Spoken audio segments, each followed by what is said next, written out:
بسم اللہ الرحمن الرحیم۔ السلام علیکم ورحمۃ اللہ وبرکاتہ۔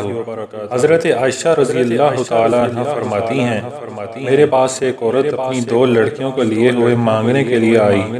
اس وقت میرے پاس کچھ نہ تھا، بس ایک کھجور تھی۔ وہ کھجور میں نے اس کے ہاتھ پر رکھ دی۔